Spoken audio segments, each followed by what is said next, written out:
Thanks for joining us for Beyond the Minute, where we take a deep dive into the weekly real estate numbers so you can better understand the current market and we can provide you the knowledge and insight you need to have the confidence to dominate this market and your next real estate transaction. Welcome to the Monday Morning Market Minute. Single family inventory from South San Francisco to Redwood City right now is 182. That's up from 163 of last week. Last year this time, that number was 148. We had 63 homes come on the market. That's exactly the same number as last week. And with 39 homes going to contract, that's not the 40 number, but basically it's right there, what we like to see week in and week out. Condominiums right now, 90 condominiums on the market. That's up from 76 of last week. We had 25 condominiums come on the market, and we had 15 condominiums go into contract. That's down one tick from last week's 16, and the week before that was 16, so still relatively a healthy number. But this is very interesting. 13 homes either expired, canceled, or withdrew from the marketplace. That's kind of a high number, but even more important here, 18 homes reduced their price. That's the largest number of price reductions in 1 week for 2019. So total from South San Francisco to Redwood City, single family homes and condominiums inventory is 272. And now, your hosts, with over 60 years of local Bay Area experience and hundreds of millions of dollars of closed real estate transactions, Timothy and Dan Gilmartin. Hello, this is Dan Gilmartin sitting down with the president of the Gilmartin Group, my brother, the realtor's realtor, Timothy D. Gilmartin, and special guest, my father, the realtor, Bill Gilmartin, and my niece, Tim's daughter, Katie Gerhardt. And we want to welcome you to episode 18 of Beyond the Minute, where Tim and myself go deeper with the Monday Morning Market Minute. Good morning, Tim. Good morning, Dan. Good morning, Bill. Good morning. Good morning, Katie. Woo woo. So it's May 6th, 2019, the first Monday of May, which starts the second month of the spring market. Last week, inventory continued to trend upwards, increasing inventory to the point where we hit a 2019 year-to-date peak number of 272. That being said, there was still a healthy sales number with a total of 54 sales. And something to take note, there was 18 price reductions last week, which is the highest number of price reductions in 1 week for 2019. And for contrast, in 2018, the peak inventory number was 344. The expired, cancel, and withdraw number that we're watching rose to 13. So 18 price reductions and 13 homes either canceled, withdrew, or expired from the marketplace. Lastly, we had 33 single-family homes close escrow last week, which was down from 37 the previous week. And the list price to sales price ratio for a closed transaction was 104, which is the second week in a row. 3 weeks ago, that number was 105% of the list price. And the average days on market for last week's closings was 18 and a half days. So, Tim, after hearing the numbers, what are your thoughts? Well, I thought the first number I caught there was 54 sales and 274 in inventory. 272. 272, which is puts us right on that 5 week margin. As a matter of fact, 270 I think would have been 5 weeks. So slightly over 5 weeks, which is somewhat interesting in that I know for sure that when the market is less than 5 weeks, we have a built-up energy and therefore multiple offers. And over 5 weeks, we start to lose the multiple offer situation. So that's going to start to show up in your sale price to list price ratio again. So it'll be interesting to watch as this market moves forward. You know, I think the market's running a month behind normal. So you said 2 weeks into spring, and yet really it's almost like the first week of spring for listing sales, which means most people put their home on the market in the spring. And as opposed to April 1st, it's more like May 1st this year. Right. You know, when we think about days on market and list price to sales price ratio, Bill, when you started in 1963 in San Bruno, how do those kind of numbers compare? How does that compare, days on market, list price to sales price ratio in those times? That's an interesting question. I mean, the world just proves to you how the world changes. Let's call it back in those days, it was not unusual. As a matter of fact, it was normal that a property would be on the market between 5 and 6 weeks before it found its buyer. In other words, 30 to 40 days, let's just say. Whereas in contrast today, it is more like in the first, 15, 18 days. So let's call it half the time. And in those days, we were in a market where if you were asking, whatever your asking price is, you generally got an offer lower than your asking price, and the negotiation went on from that point of view.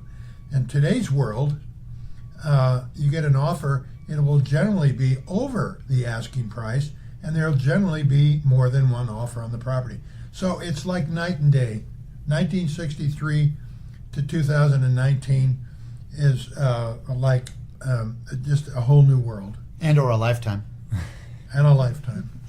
So when you were on a listing presentation talking to an owner thinking of selling their home and talking about pricing strategy, it was very common practice to leave room for negotiation. Would that been the... Absolutely true. Absolutely true. It's always, here's fact, if you overlist a property, that you make a big mistake in those days and in today's days. However, in those days, if the comparable sales in the neighborhood were an X, we wouldn't try to go over that. We would actually try to stay real close to that. Today, I notice that comparable sales, sometimes people go a little bit over. So it is a different world. It's different. Mm-hmm. So if you were asking, the numbers are so much different. I'm almost embarrassed to tell you the difference in numbers. So let's use the number $1 million, which in 1963 would have bought you the whole town. But $1 million listing in those days, you'd get offers for, let's just say, $950 on the house. And as I told you, it would take 30 to 40 days to get that offer, and there would generally be one offer. Mm-hmm. And that's the way it would work. Today, if you ask $1 million, most sellers will probably get an offer for $1,050,000 or more. So there's a spread there, quite dramatic difference. So we're generally a family team here, although not everyone here is a Gilmartin. Katie Gerhardt is a Gilmartin. I am a Gilmartin. Out of the family business, she has had her license now for 6 years, but probably, even though that's a good number of years, has their license the least amount of time, maybe out of the family business. So I thought it'd be very interesting, though, to get Katie's perspective, who's out hustling every day and being very successful with buyers. Katie, when you're working with buyers and you're out with them, how is it working with buyers right now? What is the general counsel, and where are they in their thinking process? I think the biggest thing for them is trying to get their pulse on the market as well, trying to figure out where the list price is compared to the sale price. And that's where we are key in the process, because as we all know, the technology that we have today, they're seeing these properties as soon as they come on the market. That's, so easy for them to just see what's on the market. Yeah. But trying to figure out what it's going to take for them to get the house. So there's a great difference. When Bill started, there was the book, and the real estate agents held the information. There was, what was it called? We had a binder, a black binder, and every week we would get listings, and new listings would come up, and they would come in a form where they would go into a 3-ring binder. Mm-hmm. And tear out the old ones, put in the new ones. We'd mark the old ones either, price changes or whatever, sold, pending sale, or brand new. And we'd go out and look at all the brand new properties, and that's the way it worked. We had the information, and people would call us, and it was an education process. Mm-hmm. Today, as Katie just pointed out, the typical client is so involved looking at the internet that they know sometimes before we even know, because they're looking in all areas, and we might be concentrating on one area and they're concentrating on another. So it's a very different real estate business. Now, in Katie, in your career, it's always been what to offer in terms of, you've entered this market where it's been a seller's market the entire time, or more so of a seller's market, where what's it going to take versus what do you think we can get it for? That's a totally different scenario. By the way, we had that conversation in November. Right. It went from what's it going to take to what do you think we can get it for? And here we're back to what's it going to take? Right. So that is part of the annual cycle as well. Absolutely. Kind of moving forward, there were some headlines this weekend. I forget what paper it was, but basically saying that the home prices are decreasing. And if you read the article and you really got to the end, you realize this decrease that they were talking about was minuscule. Well, and if people have been listening to our podcast, Dan, they'll know that the decrease they're talking about, they're mostly quoting February closings right now. Right. And you recall February, we were still down. The market really didn't wake up till the first sunny day in March. And here we are in May. Most everything now, again, is selling. Well, we're back to 104, 105% list price to sale price ratio. So I think what that says there is, the newspaper is correct. The market is down for the time frame they're quoting. Right. And we quoted that already. And the market is back up, yet not back to peak still, as you and I spoke about. I'm going to tell you that what I thought was really interesting in the article in the newspaper, I hope you would have brought up, was what's going on in San Bruno right now. I mean, YouTube just put a proposal out to build 2.3 million square feet of space. 2.3 million square feet of space is something like 12,000 new employees. And by the way, they all got to live somewhere and rent somewhere or own somewhere. And so if you haven't paid attention, San Bruno and South San Francisco right now, probably the two hottest markets in the whole peninsula. San Bruno has 6 homes for sale. South City has 12. That's it. That's 18 homes out of about 25,000. That's absolutely stunning. Exactly. Moreover, by the way, just as a contrast, Hillsboro, which is part of our market we track, has 34 homes for sale out of 3,400. That shows you a real difference. The bottom of the market is on fire. Yes. And it's pushing the top versus the top pulling from the bottom, Right. pulling the bottom up. So Right. interesting to see that the new buyers, the starter buyers, the first-time buyers, are the real players in the marketplace today, which is why there's nothing for sale in San Bruno, South City, because it's not that there hasn't been anything for sale. They've been buying them up every day. Yeah. In terms of what's going on in the sales price list price ratio and days on market, one of the homes that closed last week, in particular, I'm looking at here, was a home in Belmont on Malcolm. 3-bedroom, 2-bath home, 1,770 square feet on a 5,500 square foot lot.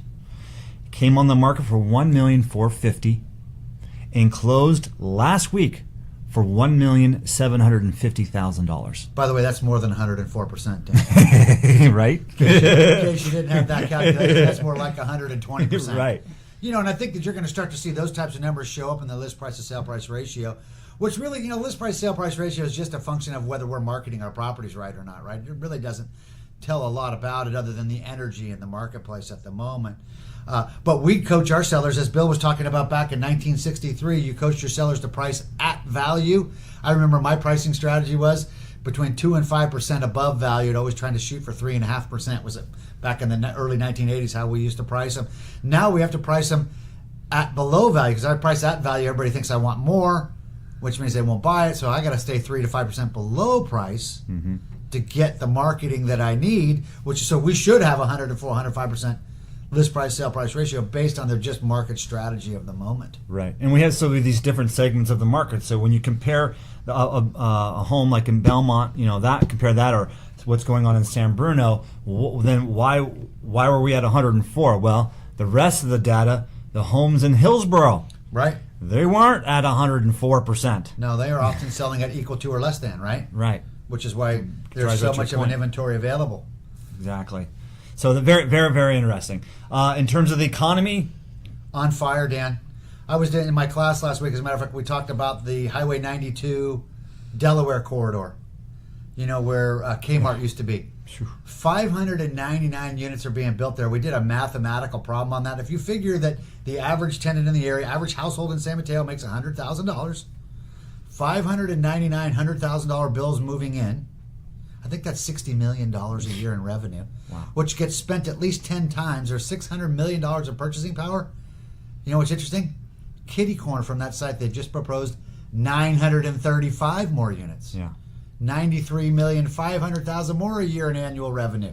935 million more in economic, $2 billion in economic activity in one set of corners in San Mateo coming. That's where I should get my Christmas trees. Where am I going to go get my Christmas tree? Well, that's interesting you bring that up because that Steve's Christmas tree lot has been my case study lot for 20 years at the economics class at CSM. So it's nice to see something finally trying to happen there. Yeah.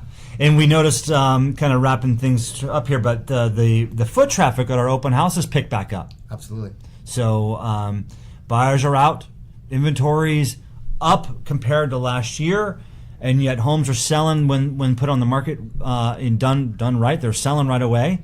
And well, Katie was out showing property yesterday. How was the inventory for those folks? Pretty tight, right?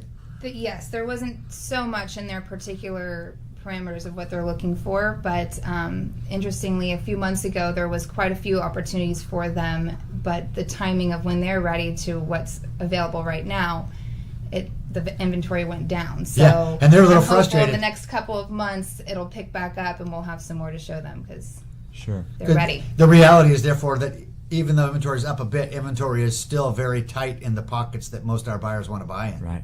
I was out with a buyer on yesterday. There was really only, out of all the homes in this price range, we really deduced 2 homes that were a potentiality. It's the same problem we ran into in San Francisco yesterday. So, in other words, inventory's up, but there's so many buyers out there that are actually, when you get to your actual purchase category, there's not a lot of choices, and that's why buyers are frenzily going after property and prices are going up right now. Right. So, what's the advice moving forward? Has it changed? I continue to say, and there's no reason to believe otherwise when we talk about $2.4 billion in economic activity in one corner, that there's hardly any reason to believe at the moment that prices are going down. And by the way, interest rates hardly have anywhere else to go but up. So it's just going to get more expensive. So if you're a buyer, you need to buy now. And as I was talking with my buyer, if we find a home that meets their needs and it's been on the market for more than 18.5 days, go and take a serious look at that house, because that could be an opportunity for, buyers are out there writing offers and getting beat out, and that gets frustrating. So if you can find a house that's been on the market for a while, you might be able to slow down a little bit and get more normalized negotiation going on. Well, we know, you and I, we all know that as agents we all always pay attention to the new ones. And yet there's everything for sale are the ones that didn't sell. And so the buyers who really would like to negotiate, maybe make a deal for themselves, need to go look at the old 18 plus days, I always just call them 30 days on the market or more, sure, properties, because those are the ones where people actually want to sell and will negotiate, and maybe you can buy a home. Absolutely. And by the way, there's a couple hundred of them out there. It is interesting, though, how when a home does sit on the market for that longer than 18.5 days, it's almost like they feel that since not everybody wants it, they don't want it. There's something wrong with it. You know what's wrong with it? The asking price. That's all that's wrong with it. And the fact of the matter is, in our marketplace, where the internet creates very smart people, we become oversmart. Yeah. And in our oversmart, we walk past some of the things where there's opportunity. And so the opportunity, we all go chasing with everybody else because, like humans, we want what everybody else wants. And yet the opportunity is sitting out there right in front of us most of the time. And that's really why you want to commit to a great agent like us to go out and find you homes. See the whole market. See the whole market. Yeah. Great. What a great show. Want to continue to be in the know? What's really going on in the mid-peninsula real estate market? Then simply stay tuned to the weekly Monday morning Market Minute, and then listen to Beyond the Minute and discover if the inventory has any dramatic shifts, if sales are staying on pace, or if there's any market event that could lead to change.